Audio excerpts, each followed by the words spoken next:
2024 Chico Chamber of Commerce Candidates Forum. First gathering of the candidates. The intent is an information gathering. We're going to ask questions. We're not going to have participation from the audience. We'll talk directly with the candidates and give them opportunities to talk about the issues that face Chico and what their vision is. Opening statements start in District 1 with Mr. Michael Bryce.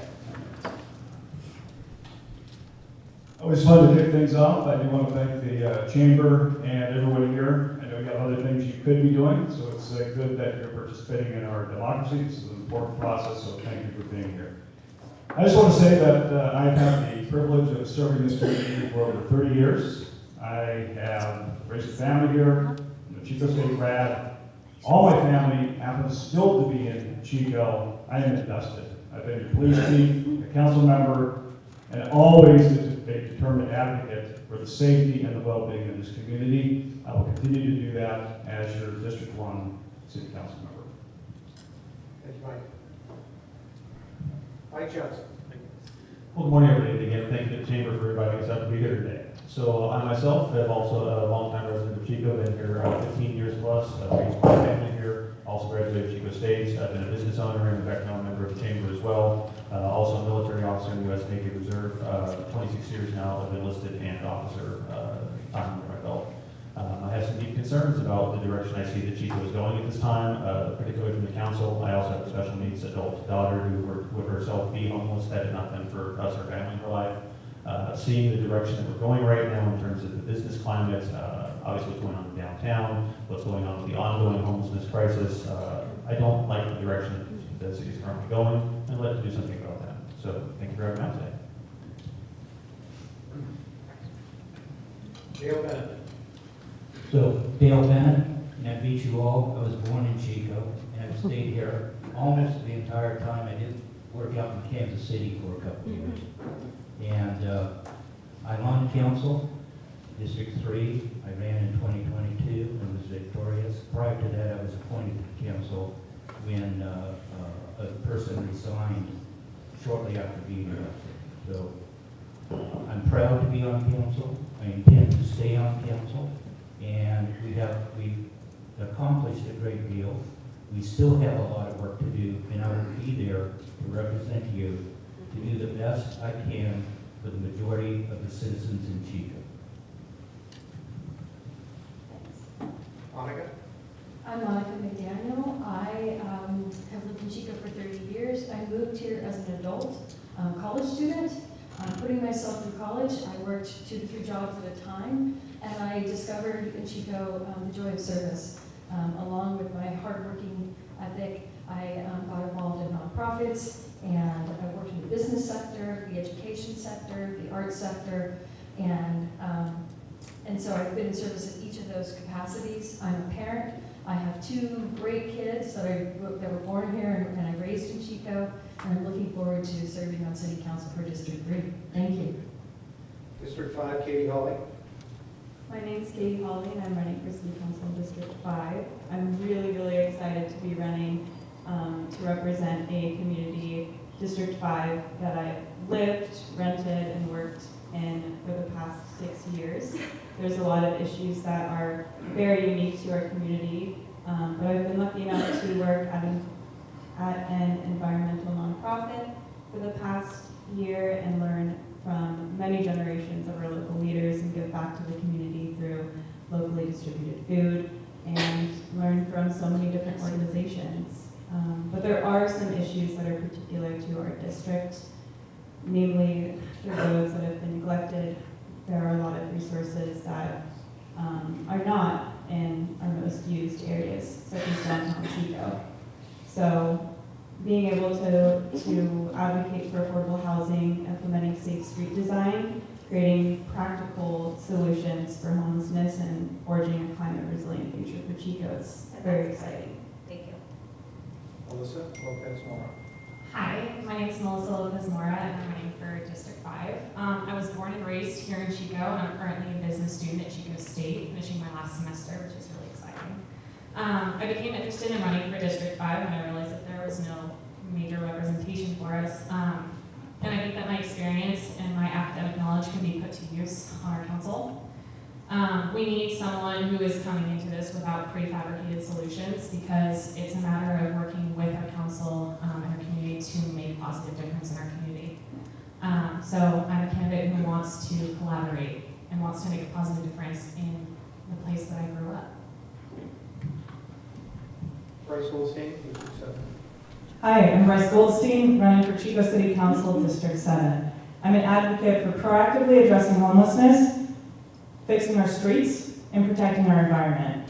I'm a transportation planner, current City of Chico Climate Action Commissioner, and former City of Chico Planning Commissioner. Workers and families are struggling to afford decent housing in our community. I will work to make it possible to build more starter homes while also protecting our seniors, renters, and families from eviction and price gouging. The city is pushing homeless people around from park to park, refusing to publicly address a real plan for addressing homelessness. We need to work together to support our shelters and establish a secure and safe managed camping area so we can get folks out of our parks, towards shelter, and eventually into permanent housing.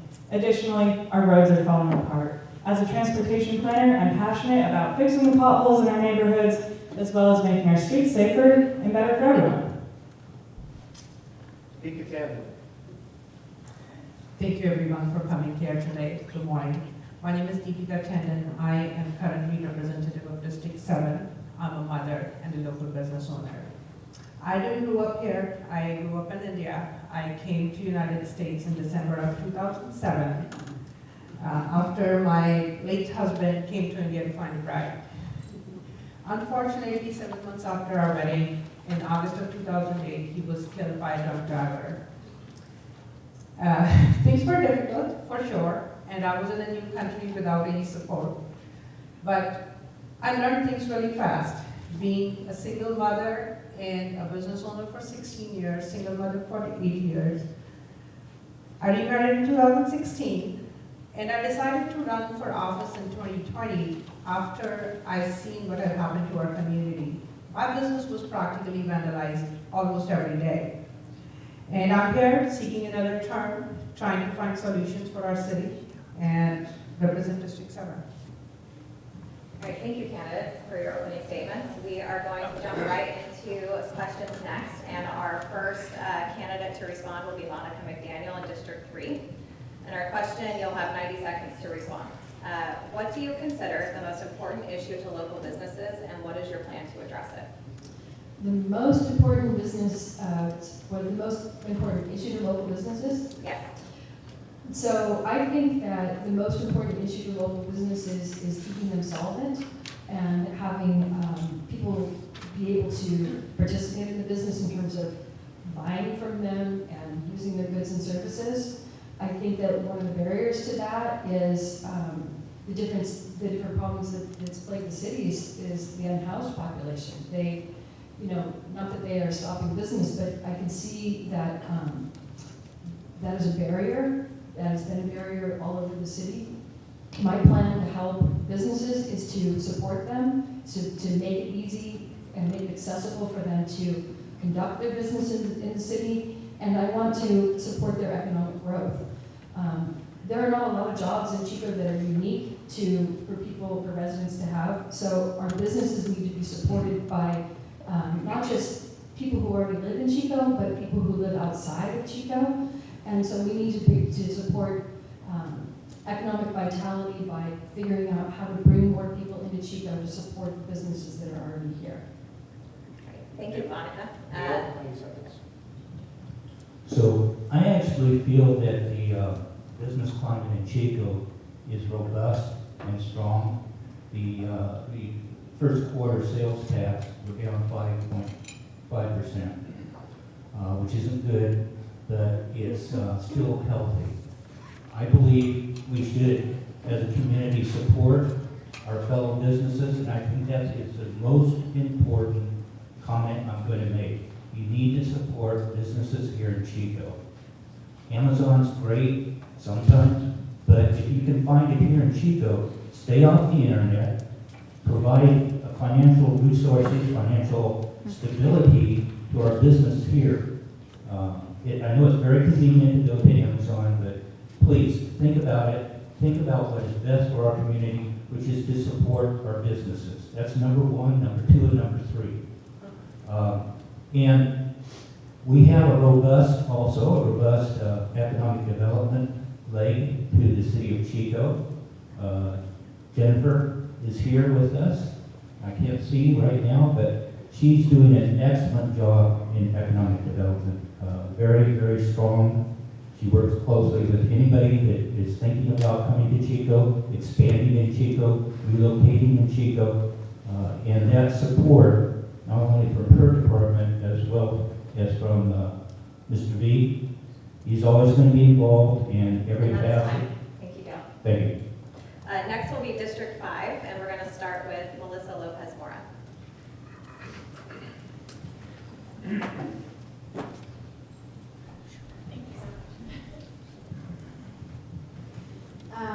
So I think that within our small business community, we need to help them to be yes. Our community, or our government needs to not be in their way and help them get their permitting and help them get started so we can get things done.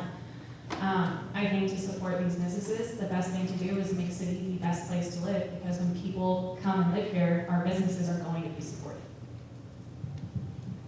Thank you, Melissa. Next, Katie Hawley. It's completely undeniable that we have a vacancy issue in downtown Chico at the moment. That tells me it's an indicator of some policy and tax system restructuring. We do not have a lack of young entrepreneurs or young business people in Chico. We are a university town. There's so much talent out there, and I think anyone who goes to the farmers markets, the lunar markets, and etc., we have so many, they'll see how strong our entrepreneurship is here in Chico. There are so many people who would love to have a storefront. This isn't something a lot of people like to say out loud, but there is a bit of a monopoly issue going on in our downtown Chico. There are a lot of properties that are in the hands of a very small number of people, and to not give back to your community by leaving it vacant with unaffordable prices for our many, many, many businesses and entrepreneurs, I would say is unacceptable. So there are solutions out there, but it's going to take a lot of community engagement, and it's also going to take a lot of getting people together, property managers, business owners, community liaisons in a room, and dedicating time to figuring it out. All right, thank you, Katie. Next will be Deepika Tandon in District 7.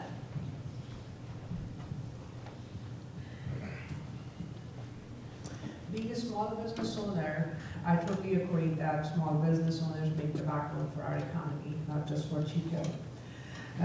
So city's role in economic development is to provide a safe environment and infrastructure for our current businesses to grow and to welcome new businesses to our city. In the past few years, city has done surveys of the current owners because after COVID, a lot of businesses were struggling. And out of that surveys that were done, city has partnered with Chamber of Commerce and has done business and benefits, which is an amazing resource. I have met a lot of local businesses who come there and address the issues that they were facing and got the resources for that. City has also worked closely with Team Chico, Travel Chico, and of course we did Shop It in Chico local to encourage the shopping, the Shop Local campaign that city really supported, and I was a supporter of that as well.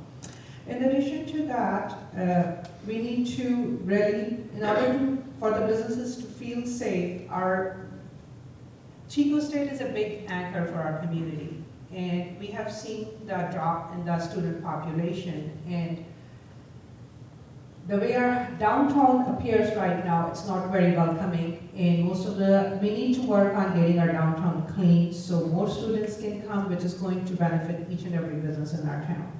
Thank you, Deepika. Next is Bryce Goldstein. The biggest issue facing our business community is the high cost of rent, both for commercial spaces and for the workers in our community who work for those businesses. I've seen businesses that I frequented downtown shut their doors because either they couldn't afford the space rent anymore, or they couldn't afford to pay their employees a living wage to afford the high cost of housing here while paying for the cost of running a business. Skyrocketing rents are chipping away at the reasons that we love Chico. The high cost of living is threatening our community by pushing out families, small businesses, service workers, and artists. We have to build more housing that's affordable to Chico's workforce. And we can build mixed-use communities with more spaces for businesses to thrive. We can do that by focusing on infill smart growth rather than building sprawl. In District 7, we have numerous vacant lots and underutilized spaces, especially in areas like Park Avenue, which is a transit corridor where we could be putting mixed-use walkable neighborhoods. So this is a designated corridor opportunity site, and I'll probably talk more about it when we talk about housing.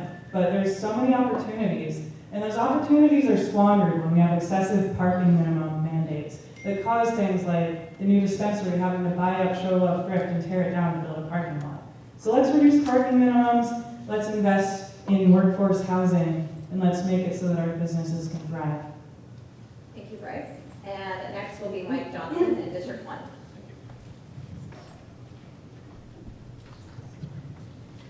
So it's asking the question of what is the most important issue? Anybody that I have talked to in the city, District 1 and all over really says that the most important issue is safety, and particularly as it relates to a couple of different factors. In District 1 specifically, of course, homelessness is going to be something that's near and dear because we're actually very close to the Eaton and Cohasset site that's going to be just to the east of us there. But we have refugees that come from there that are wandering through the area. So there's going to be obviously public concerns about homeless in garages, homeless in cars, homeless in public parking lots, homeless in business lots. That's a factor that we have to deal with. But how we deal with homelessness is something we get into a little bit later today. The other concern, of course, is going to be the ongoing absence of station number 6 that we have been asking for in District 1 for the better part of almost 15 years now. Currently, all of our fire services are provided by station number 2, which is right across the street from Enloe. They have a full engine, they have a full company, they are ready to serve, but as the fire unit itself notes, when seconds count, we are minutes away, and the District 1 continues to experience development, growth, trying to encourage businesses to come in, trying to encourage residents to come in. We're still finding that we are not able to deal with our fire safety issues. So I consider those two related. Thank you. Thank you, Mike. And last is Mike O'Brien. So I agree with Mike, maybe a little different perspective, but safety is the primary concern of our businesses. I used to go every Friday with chamber members, with city officials, and we would go and actually knock on doors throughout our city to find out and see for ourselves what was going on in our business community, to find out what their issues were. And I heard loud and clear, it didn't matter if R after name, a D, an I, it didn't matter. The number one concern was always safety. Government does not produce anything, right? Businesses produce. It's our job as government to provide safety. And that safety has got to extend to our business community. And I think if we do that, if we create the environment that is safe, we have, like some of my colleagues on the dais have said, we have people in this community to make business thrive. But if we do not provide for a safe environment for employees, for businesses, they will not thrive. They will fail every single time. And if you don't believe me, you go up and down the coast in large cities where lawlessness reigns. And those businesses in those communities are shutting down in record numbers. Thank you. Melissa, the next question will be for you. It's a yes or no question, or why, if you'd like to add to it. Do you support the county's 1% sales tax measure?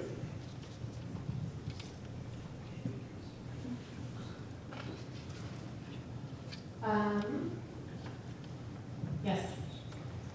But ultimately, I think that's up to the citizens. That's great. No problem there. Katie? I do support Measure H. I think that although a lot of those sales taxes will likely be allocated to other parts of the county, it is important on a county perspective to support each other. A lot of this money is going to behavioral health, people in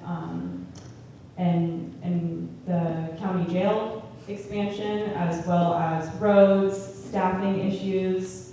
There are a lot of resources that we need on the county level for sure. Thank you. Next, Bryce Goldstein. Yes, I support the county's Measure H sales tax. We need to fund our libraries and other services in the county. In general, I wish that it didn't come to this, having to do sales taxes. I wish that we had a better way of funding our services through fiscal responsibility, but in a pinch, I think that we can do it with Measure H. Thanks. Deepika? I do support Measure H for public safety as well as community resources like library as well. Next is Michael Bryant. So first of all, no one likes taxes, including me, right? No one likes taxes.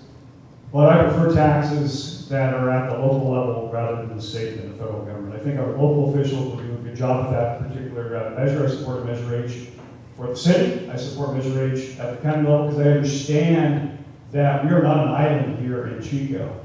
We work in systems, and if we don't have a strong county system, our city will fail as well. We cannot have that. Mike? I do support the Measure H 1% sales tax increase, but I think it's something we have to have as part of a broader perspective of how we're looking at how we're spending money in the first place. There have been ongoing concerns at the city council level about whether we're spending our money wisely. As Councilman Morgan was so kind to announce to everybody last week, 2 weeks ago I should say, we spent millions of dollars over the last 12 years on homelessness. The other side of that is, of course, where are we at right now? What has that gotten us? And so while, yes, I support the sales tax increase, it does not mean I don't want to see us actually spending that money wisely. Thank you. Dale? I think it's ironic that the Measure H for Chico is also the Measure H for Butte County. I think that's great. Sheriff Loney called me and asked me to endorse Measure H. I told him absolutely I would. I think it's a great way to provide additional resources and financial stability to the county. And I hope that everybody, if anybody here lives in the county, please vote for it. Monica? I absolutely support Measure H. I can mention that I'm a teacher, and I know that being a teacher for the past 9 years, that Butte County has a high incident of adverse child experiences. Supporting Measure H supports public safety, fire, police, but also prevents child abuse by supporting our libraries and other public services. I think it's hugely important. Thank you. Thank you, Monica. Before we jump into the next question, there was a request that as the candidates respond, if you could please stand so that the people in the back can see you better. I support that. The next question is an open question, so you'll have 90 seconds to respond. And our first candidate to respond would be Bryce Goldstein, and it's a little bit wordy, so it is on the back wall too if you guys need to take another look at it before you speak. The Supreme Court ruling says the city can enforce laws around camping on public property, and Governor Newsom issued an executive order to clear public encampments. What is your plan to address Chico's homelessness issue? All right, the one everyone's been waiting for. Yeah, I like standing. I'm a little more comfortable. Sorry, I'm wasting time. So we're in a housing crisis. Chico has already faced homelessness and a shortage of housing prior to the 2018 Camp Fire. But since then, we still haven't recovered from losing 20,000 housing units in Butte County. We have also, as a city, not been public about our plan to address homelessness in this community. So as a council member, first, we need to work with our community, work with our service providers, and be transparent about that process. I'm a big supporter of having a managed camping area, a place that's safe, with security, with bathrooms and dumpsters, as a transitional space for people to be in instead of in our parks. From there, we can connect people with behavioral health services. We can hopefully get people into better shelter solutions. And then ideally, get people back on their feet, into jobs, into permanent housing. So I see the current services that are provided, like the pallet shelter in Dan Everhart Village, as great steps towards solving homelessness. Shelter is the only thing that's going to solve unsheltered homelessness. So my plan has 3 parts. We need to shelter the unhoused, build affordable housing, and keep people from becoming homeless. Part of that is protecting our seniors in mobile home parks. Thank you. Thank you, Bryce. Next will be Deepika. That is a loaded question. You know, homelessness there are homeless people around in our community since the beginning of the civilization for sure. But you know, the problem became intense and big in Chico mostly after the campfire. And we do have COCs, and it is their responsibility to tackle the homelessness in our state. COC receives most of the funding from the state to be applied to get to the service providers who are specialists, who have social workers and resources to help the homeless people. Unfortunately, we got into the Warren settlement, and the good thing that came out of that is a pallet shelter. But as I see, even today, we have open spaces in all of our shelters that we have in the city of Chico. People who are willing to accept the help has accepted it. Pallet shelter is changing lives of hundreds of people on a daily basis. I'm not against helping people, but I would like to help people who are needy. From my background of being grown in India, I have seen poverty, I have seen poor people, but what we see here is more substance abuse and mental health concerns. Unless we are going to address those issues, we are not going to be able to solve it. And City of Chico alone, by no means can solve it. We do not have resources. State has spent over 24 million. Next will be Mike Johnson in District 1.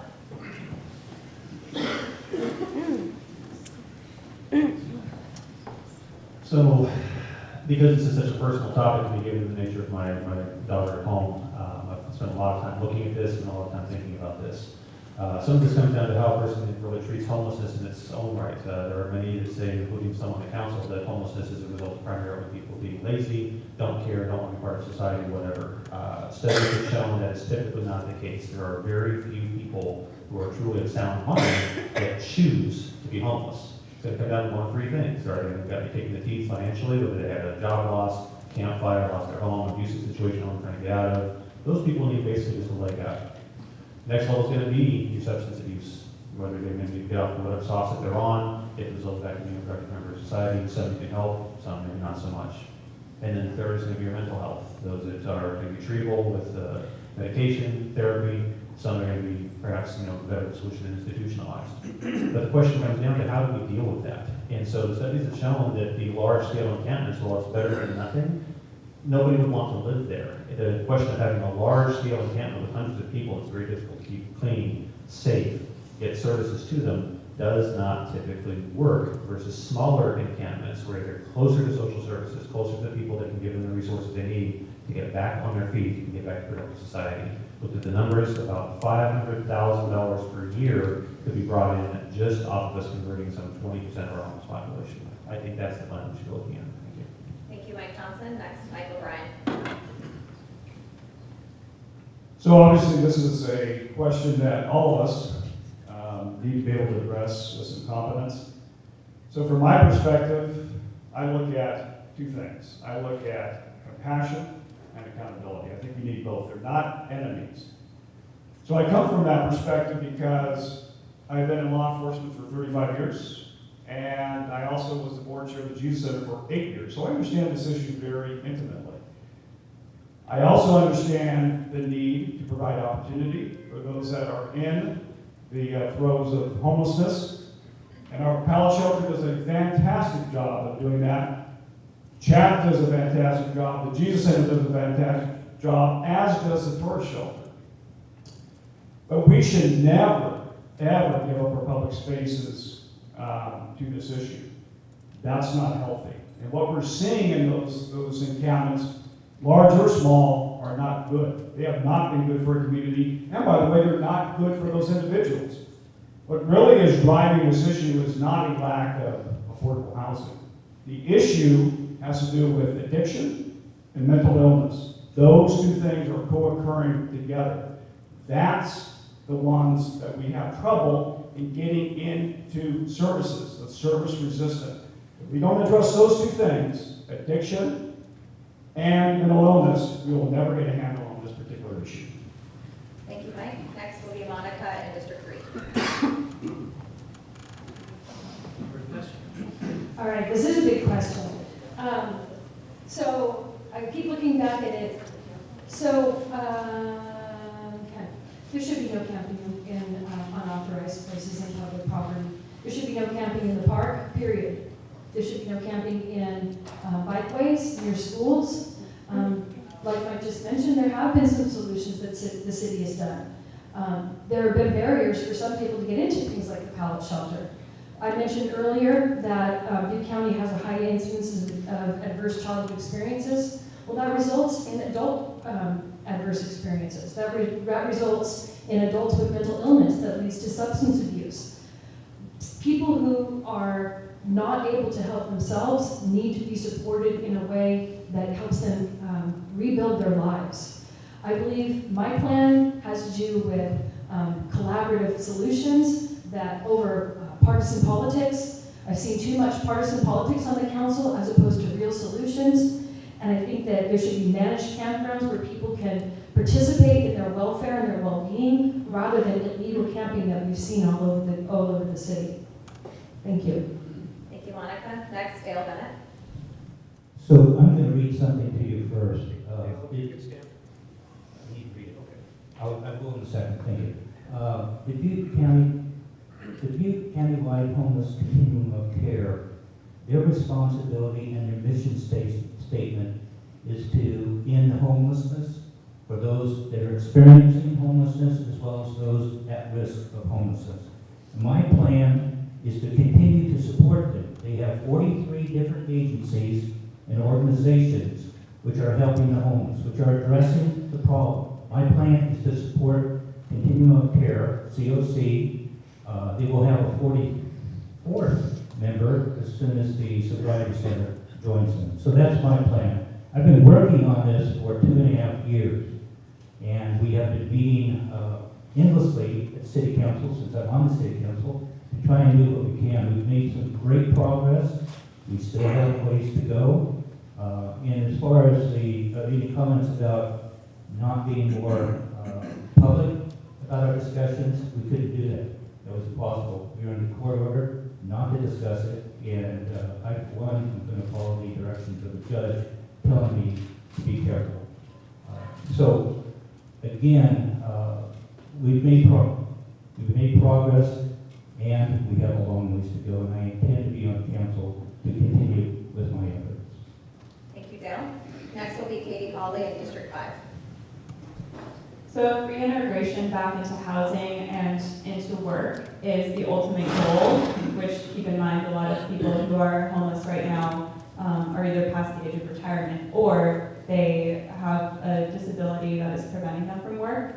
Then they should have a place where they can have access to resources, have access to clean drinking water, have access to at least a legal place to stay. So exhausting our law enforcement's time and city money playing whack-a-mole, essentially chasing people from parks to downtown to plazas, is not a reasonable solution. I've been running in Lower Bidwell Park for 6 years since I was part of the Chico State cross-country team, so I was able to visibly see the changes that happened after the settlement agreement happened in response to the Grant Pass Supreme Court decision. So that, I definitely agree with Legal Services of Northern California that the size and number of encampments significantly decreased once the settlement agreement solutions passed. And keep in mind, that's something that the City Council was forced into. They had to check a box.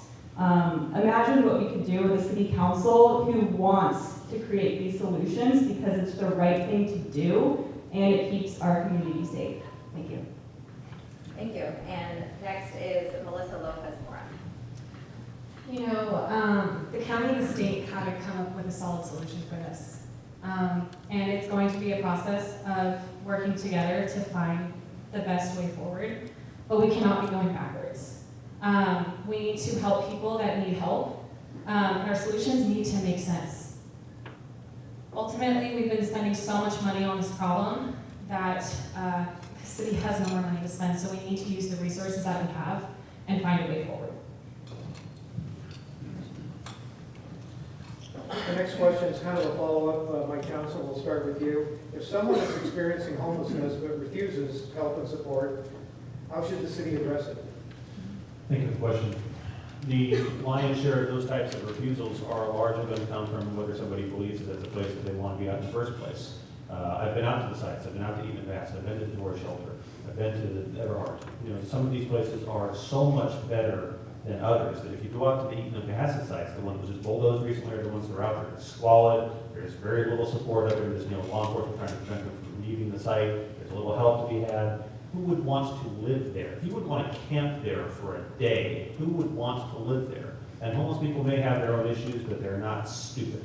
And so if they see that they're going to be in an unsafe place, or they're not going to get the services and support that they need to try to get back on their feet, no, they're not going to want to be there. So how we address that is actually resolving that part of the problem. We spent millions of dollars over many years of time pushing homeless encampments by and large around town. That whack-a-mole approach. What has that really gotten us? Everybody's up in arms about it. We haven't really made any progress with it. And we have some little bits here and there, but it's not the way forward. We're going to spend money. We're going to spend time. We're going to spend law enforcement efforts. We should be doing that on those that truly will not be able to get help, that have mental health issues. Most of them simply just want a safe place to go so they can try to get back on their feet. Thank you. Michael Bryant? So as I said, these are the individuals that would struggle with getting into service. They're service resistant. And they're service resistant because either they're addicted to drugs or they have a mental illness or a co-occurring disorder. That's the crux of that particular issue. And it's so difficult to get at those people, get them into services. We have to find ways to address those two things first. It does not mean that we abandon our public spaces. It does not mean that we go over our parks to that population. That is not compassionate. Not compassionate. I said many times as chief, there's nothing compassionate about leaving someone under a bridge with an addiction or a mental illness. It's our job generally to look at ways to get help to those people. Sometimes that help has to be compelled. And that's a tough word. No one likes that word, compelled. But I will tell you that after the passage of Prop 47, we gutted drug rehab. Gutted drug rehab. I can talk about that at another time. Gutted drug rehab. And it has actually added to our homeless population. We have to address those two issues first. At the same time, we do not give up our public spaces to that. I will never support that, ever. Thank you. Dale? There's a new program that came out of Sacramento called Care Court. And it's a program where the system, the legal system, compels an individual to receive help. And I need to backtrack, 80% of the people that are resistant to change, resistant to help, are either mentally ill or they're addicted to drugs. And that's our biggest problem, are the drugs and the mental health issue. But the care court is supposed to force people into help. The problem is, it was so poorly crafted that a person could, within a number of hours, refuse help. And there's nothing that the court could do. So we're still struggling with what do we do about those who are resistant to change. There needs to be a compassionate, yet an effective way to address this. So, and I don't know anybody that has the silver bullet with this. Monica? Chico, California is part of the United States. In the United States, we believe in constitutional and human rights. So how do you force someone into behavior that's not what you want them to do? You give them different options. Different options have been made available, but there needs to be something more. There needs to be better outreach. There needs to be better options available that can give individuals the opportunity to take responsibility for their own care and to be part of their own survival and their own healing. There needs to be a managed campground where it's run like a KOA campground, where there can be opportunities for people to feel humane so they can have hygiene. You know, when you go camping, it's fun for the first week. What's after that? You want to go home. You want to take a shower. You want to feel human again. People who have been forced to survive out in the wilderness and creeks and Rio Lindo Channel don't feel human. They don't feel like they're part of our society, so how are they going to participate in our society? And we're not going to force that. We need to encourage that for people so they can learn to rebuild their lives with mental health services, with job training skills, so they can rebuild their lives and get out of the parks and the creeks and the wild green spaces where they're camping to try to survive. Thank you. Melissa? I don't have a fix-all solution for this. This is a really difficult topic. And I feel like, again, the biggest problems are the fact that people are refusing to help because of drugs or mental illness. We need to work with other agencies, talk about reasons why people would want to get the help, because we don't know why they're not taking it. Thank you. Katie? I think it's a pretty large misunderstanding to assume that people are actively refusing help. A big misconception is that people are constantly turning away from the shelters we have available in Chico, but as wonderful of services as they are, places like the Tourist Shelter and Jesus Center, they cannot take people in who, one, have animals, they have pets, those are the biggest companions in life that they will not give up, or two, are registered sex offenders. And that does not mean that there are no solutions, because people fit into one or both of those categories. But what is important is that a managed campground by the city is one of the large ways we can alleviate that. And some of our legal proceedings that are public, it was cited that the city sees a managed campground, or not a managed campground, the settlement agreement as limiting in its scope. But it has been helpful. What we really need to do is to make the managed campground livable for people so that they have access to showers, they have access to cleanliness, and the asphalt isn't 160 degrees in the summertime. That is unlivable, and if it's unlivable, then people will refuse to go there. I'd rather stay cool in the shade somewhere too. Deepika?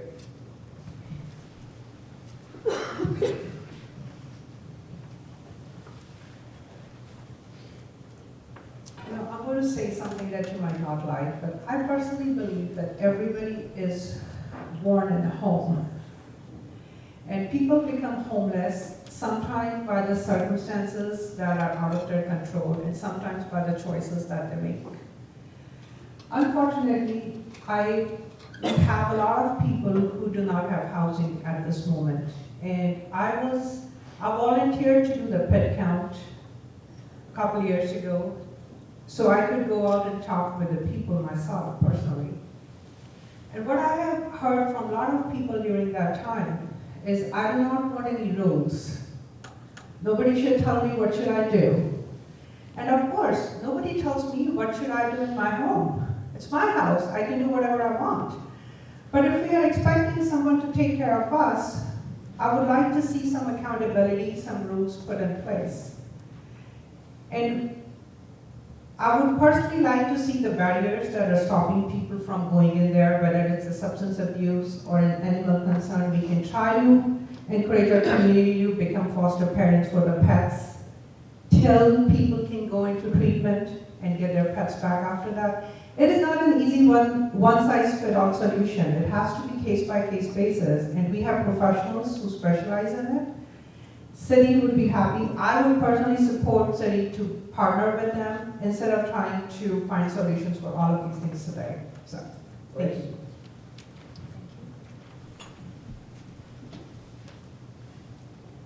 So, as Mike Johnson said, people have reasons for refusing, or more accurately, not fitting into the services that are provided.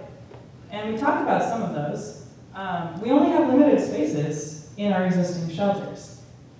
A lot of people are struggling with addiction, and so they might not fit into certain shelters. They might have a pet with them, as Katie Hawley mentioned. So a lot of those folks can only fit into a low barrier shelter without certain rules about sobriety or about no pets. I mean, people, we have to meet them where they're at. And so that's part of why I advocate for a managed campground.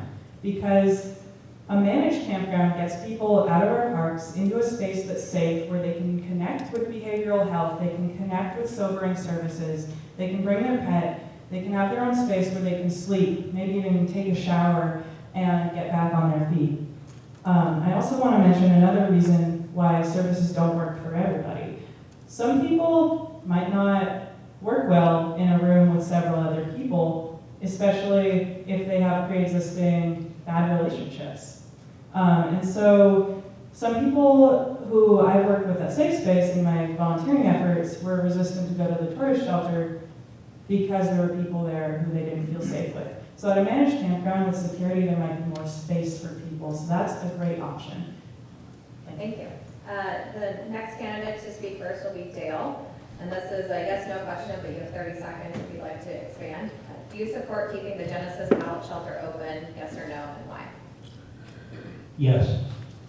The Genesis Center, and it's still called the Pallet Shelter, but the Genesis Shelter has been very effective. It has placed a number of people into permanent housing, and it has been a success. So I would continue with it. Thank you. Monica? Yes, I would absolutely support keeping the Genesis shelter open. It's been one option for people to go to who are unhoused, and it's been very successful, and I would completely support that option remaining. Thank you. Next, Katie. Yes, but we need to make improvements to make it more livable for people. Certain organizations, such as the North State Shelter Team, have documented some of the shortcomings of the shelter as it's managed now. We also need to be tracking exactly who's coming in and out of those shelters. As we saw, there was a fire when that process was neglected. Thank you. Melissa? Yes, I feel like it's been proven to be effective. Bryce? Yes, I support keeping the pallet shelter open. And as Katie mentioned, we need to make sure that we have good security and services at the pallet shelter. It's been beneficial to reducing the number of unsheltered people sleeping in our parks and our plaza and creating waste there. So let's continue supporting it. And Deepika? I do support the pallet shelter. It has changed the lives of hundreds of people there. A lot of people have moved into transitional and permanent housing from there. And just wanted to bring a correction that city always wanted quiet hours, but Legal Services of Northern California was forceful to not have any quiet hours. And that's one of the reasons we did not have security and people were going in and out of the shelter at night. So. But that was an unfortunate incident, so I totally agree that we should have that. Thank you. Mike O'Brien? So I do support the Genesis pallet shelter, but remember how we got there in the first place. It was bad policy from a previous council, not the current council, that really brought us to that place. But this provides opportunity for people. I'm all about opportunity. The Jesus Center and city staff really have done a Herculean effort to get this up and running. Think about that, 177 sites that are being operated by the city. I don't know of any other community that is as committed as we are to this particular issue. And by the way, the state, That's it. Thank you. I can't talk about the $23 billion the state spent on homelessness. We have no idea where the money went. Can't do that. Mike Johnson? Thank you. So, well, of course, I support keeping it open. I know that we can do so much more. Listening to current council members and those who would like to join, that are supported by current council members saying what a good job we're doing. Obviously, that's not the case. Obviously, there's so much more that we could be doing in the city. And so, yes, while we should keep the pallet shelter open is the option we have right now, we should most certainly be doing more than we are. And I think we can, assuming that we get actually the council to have the will to do so. Thank you. The next question will be also a yes or no. We'll start with Katie. Do you support rent control? Yes or no? 30 seconds. I think it's important to consider when applicable. One of the largest examples of that is the Pleasant Valley Mobile Home Estate issue that happened. If we do not get ahead of the homelessness crisis, then it's only going to get worse, and that is a huge preventative effort. There's always a ensuring that there's a fair return on investment, in cases where this is implemented. And yeah, it depends. Melissa? I believe that rent control is good for senior citizens, but I think across the board, no. Thank you. Deepika? I personally do not support government interference in the free market, so no, but we already have AB 1482, which is called Tenant Protection Act of 2019, which limits the increase of the annual rents to 5% plus cost of living, 5% plus CPI on most of the properties, and tenants from eviction without cause as well. So there is a lot of protection from the state that is already there. We do not need to make it any tighter in Chico. Thank you. Bryce? I absolutely support rent stabilization for senior mobile home parks. We've seen that it's necessary with price gouging of up to 30% annually, risking putting our senior citizens in homelessness. Across the board, well, our hands are a bit tied by Costa-Hawkins. We also have the statewide AB 1482, but that does not cover every rental unit.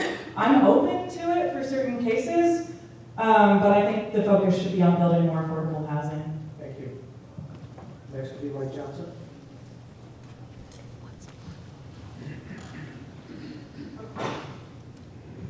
Again, something very personal to me in the aftermath of the campfire. We were renters on the west side of Chico. We nearly lost the rental home we were in at the time because our homeowners were burned out of theirs in paradise and our home wasn't on the market. But I also say this is a business owner that's well aware that businesses, those that own property, have a right and expectation to try to profit from the investments they've made in those.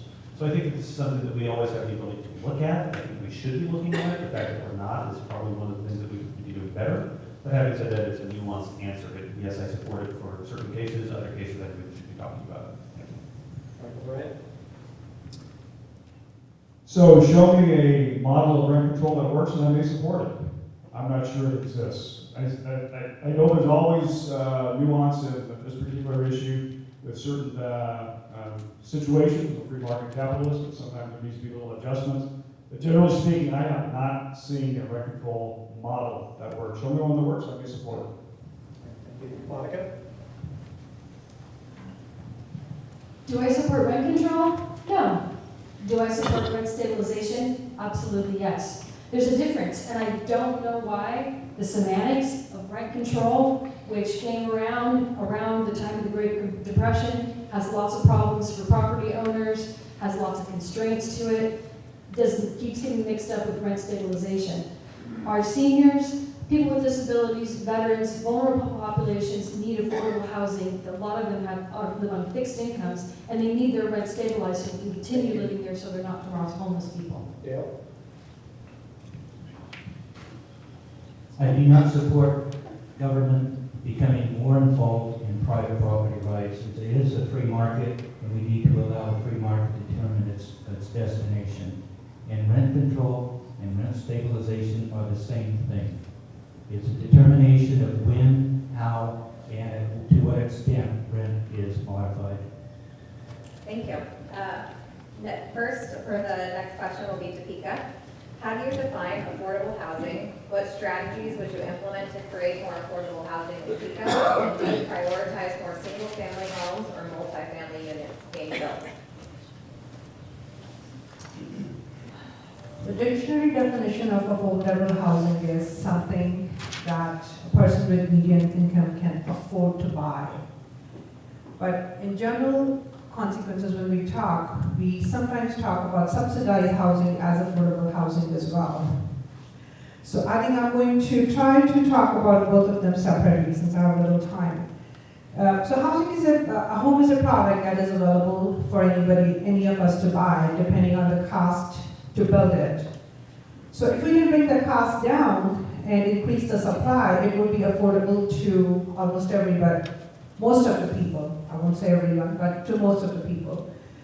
But we do have the need for subsidized housing as well. And anytime the federal money is available, grants are available, cities make those. And in the last 3.5 years on the council, we have, this council and I personally supported more than 1,200 affordable units being built. Almost half of them are occupied now, and the other half of them are under construction, hopefully to be completed by 2025. So I think we need to keep track that if we do not build more housing, the price will go up. And we do need all kind of housing. We do need single family, we do need multifamily, we do need studios, because everybody has a different need. Everybody is in a different stage of their life. So the housing needs vary for everyone. Thank you, Deepika. Next will be Bryce Goldstein. I don't believe there's just one definition to affordable housing, and we also need all types of housing. There's capital A, you could call it, affordable housing, which uses subsidies, such as the new Jamboree housing project on Park Avenue, and that is one great solution, and we need to make sure that we are planning for putting our capital A affordable housing in areas of the city where people can walk to buy their groceries, not be car dependent, because we all know that that's a huge expense.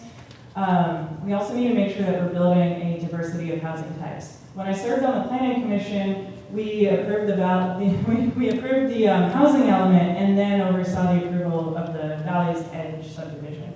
So the housing element said that we are not building enough affordable housing and housing for moderate income families. We hadn't been building enough of that for years, but we've been building a lot of expensive housing. Just after that, the Planning Commission and City Council voted to approve the Valley's Edge proposal, which was primarily big lots designed to be expensive housing. That was not the type of housing that our community needed, and so the community overturned it. To me, affordable housing varies. It's housing that middle-class working families can afford. It's housing that single parents can afford. It's housing to get people out of homelessness. Thank you. Thank you, Bryce. Next, Michael Bryan.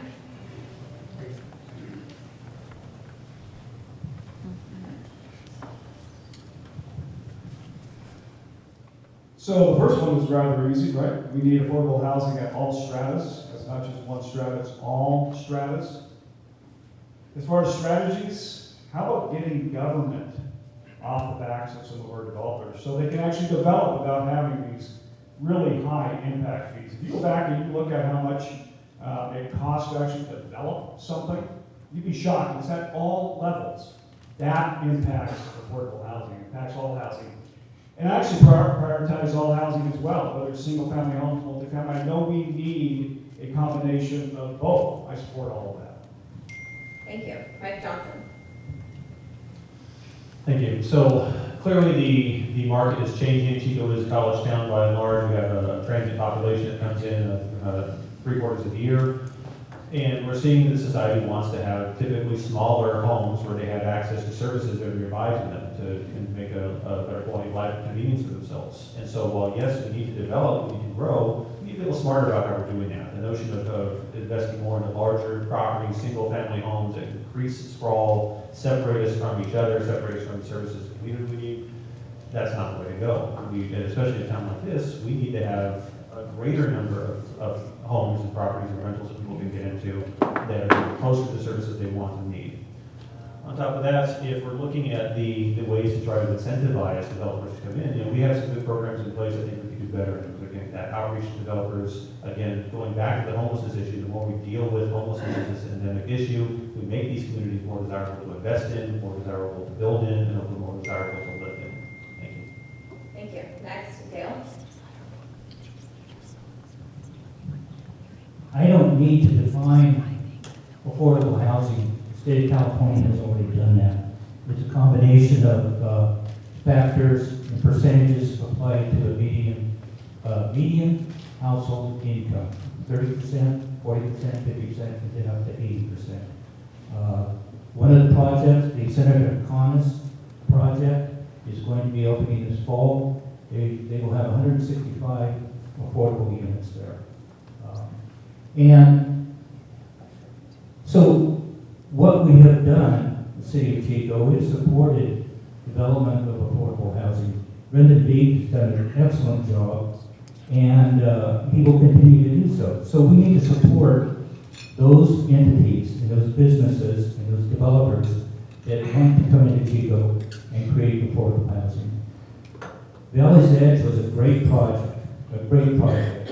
We need to have a inventory of all types of housing, affordable, 3-bedroom, 2-bath, attached garage. We need it all. We're way behind, I think. The major factor that is impeding the development of more housing is land. The developers in Chico do not have enough land to continue with their efforts, so we need to look at that very closely. Thank you, Dale. Monica? So how do I define affordable housing? It's complex. It's a complex issue. When I first moved to Chico, my rent in an apartment was $175 a month. And then I moved from that apartment to a cute little bungalow, and it was still only $375 a month. So what's happened since then? Well, time, inflation, those sorts of things, population growth, those sorts of things. Our population grew overnight from the campfire by about 30,000 people. That sucked up all the extra housing that was available. But we still need our college students to come to Chico because that's a huge boon to our economy, that outside money that they bring, not just for housing, but for goods and services that they consume while they're here, not to mention college tuition. So what do we need to do to build housing? What strategies? We need to support the developers who want to help create that. We need to remove barriers such as parking, and we need to make it easy and accessible for them to build more places. Now, there's a lot of places being built currently, but we need to have diverse options for people, including mobile homes, apartments, co-housing, small bungalows. And which do I prefer, single-family homes? Well, it's the American dream to own a home. Plus, it's a good long-term investment. But there needs to be options available like multifamily units as well. So there's a diverse opportunity for a complex set of problems. Thank you. Thank you, Monica. Next is Melissa. You know, my husband and I have actually been starting to look into buying a house, and it is really difficult because of the prices for us. But the concept is that when supply goes up, demand goes down, so it will lower the prices of our housing.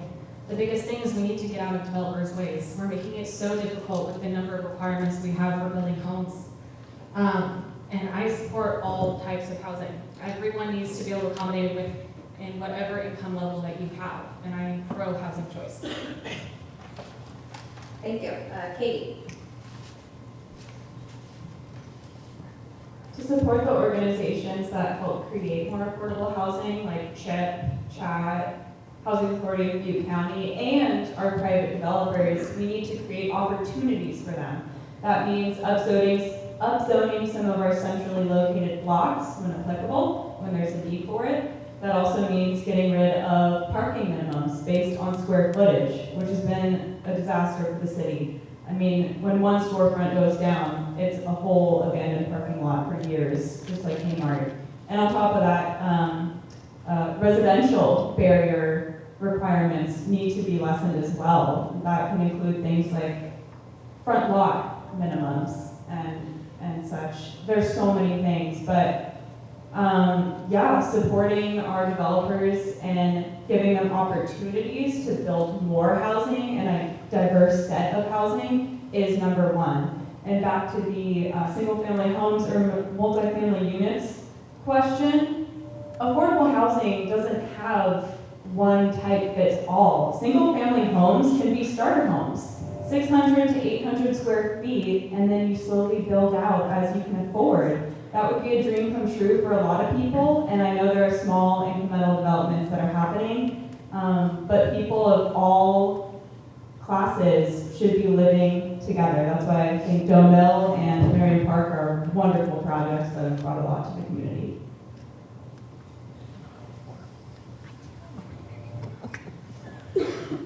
We're near the end.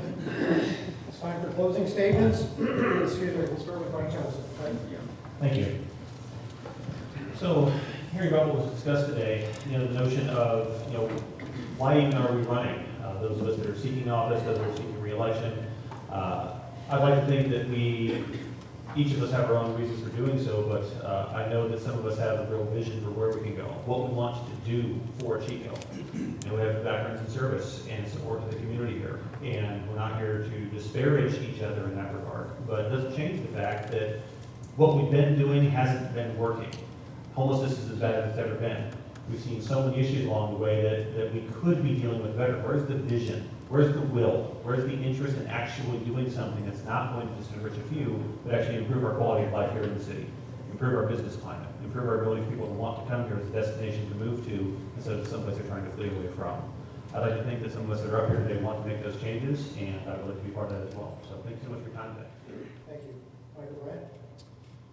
So thank you again for taking time out of your day to listen to all of us. I know that is a big stretch, so thank you. And I just want to say that I've had the privilege of serving this community for over 30 years. As police chief, as a council member, as a board chair at the G Center. I was educated in Chico, graduated from Chico State. I raised a family in Chico.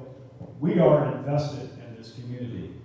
We really have great opportunity. We really do. We have great city staff. I've worked with many of them. They do a fantastic job in many ways. A great city manager, a great city team. But policy matters. Let me tell you, as a police chief, policy matters. And leadership matters. And safety matters. We have to be about those things as council members. I think I've proved myself over these 30 years to be a committed member of this community, but always sought the best for it. I'll be that continued advocate for this community if you elect me as your city council member for District 1.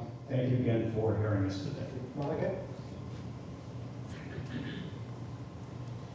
So I've been in service to the city since 2009. That's 15 years. I've been a public appointed official that whole time, and I never really realized how important that was or how meaningful that was. And part of why, and I've served under 5 different councils, I've seen good decisions, I've seen bad decisions. And this is why I'm stepping up to run for council and why I ran before. It's because I'm tired of seeing people not working together and is in favor of partisan politics. When one team has the ball over the other, then things don't kind of get done. And I want to see things get done. I want to see positive solutions for our city, and I want to be an active participant in that process. So thank you, and I hope you vote for me for District 3. Thank you. Dale? So first of all, I want to thank the Chamber of Commerce for hosting this candidate forum. And number 2, I want to thank the Chico Police Department. I want to thank the Chico Fire Department, Public Works, Mr. Odabunny and Mr. Gustafson. Jennifer McCarthy, thank you. Mark Sorensen, the leader, thank you very much. We have a great city team, one of the best I think we have ever had. We've got a great city council. We make good decisions. And I would appreciate the opportunity to continue to make the best decisions possible for the majority of the citizens in Chico, for the majority of the businesses in Chico. So I would appreciate your support. I do intend to win, and I will be there for you. I will be there for you. Melissa?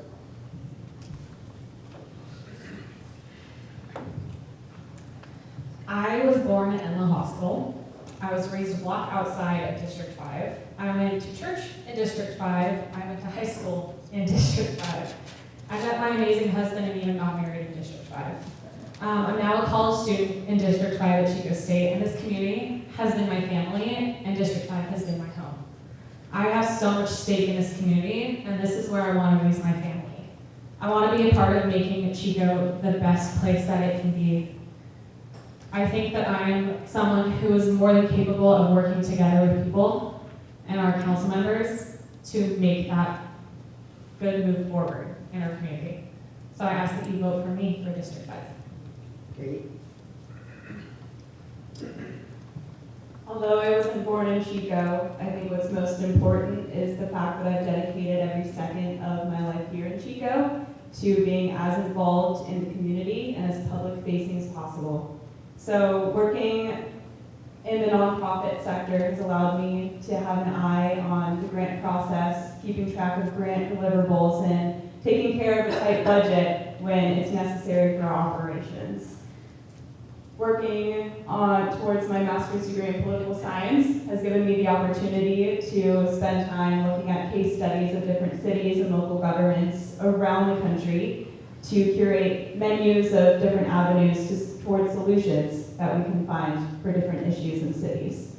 And lastly, working with the Butte Resilience Collaborative has allowed the experience to gather people all into a room and come to agreements in difficult decisions. It takes time, it takes patience, and it takes understanding. I'm ready to implement that into the city. Thank you. Deepika?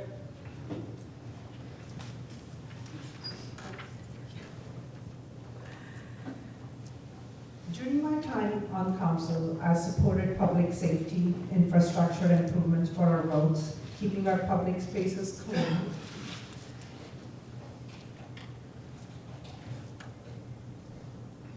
For our community to enjoy.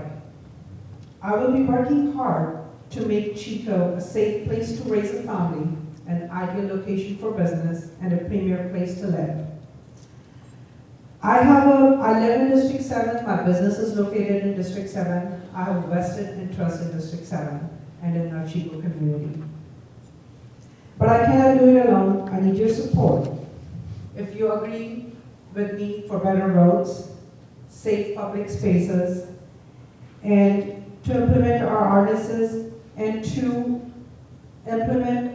ordinances, equitably to all the citizens, regardless of their status. I would encourage you to please go and check my campaign website, d4council.com, and contribute on it. Thank you. Bryce?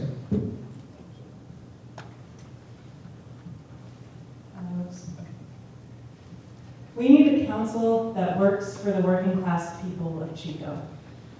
In my time advocating, serving on city boards and commissions, and serving on Butte Environmental Council in our community, I have advocated for affordable housing, for protecting seniors and mobile home parks, for a strong urban forest plan, and against sprawl. All things quite different from what our current city council has voted for. So let's do better. Let's incentivize building affordable housing for everybody. We can remove the barriers to building housing and businesses. We can remove barriers like excessive parking minimums and exclusionary zoning. If you want real community leadership and representation on city council, and you want to see Chico progress towards solving homelessness, solving our housing crisis, and fixing the potholes, then I hope you'll vote for me, Bryce Goldstein, for District 7. And I hope we can flip this city council and accomplish more. Thank you, Bryce. That's going to conclude the 2024 Candidates Forum. Before everyone gets up and moves, let's thank the candidates for their time.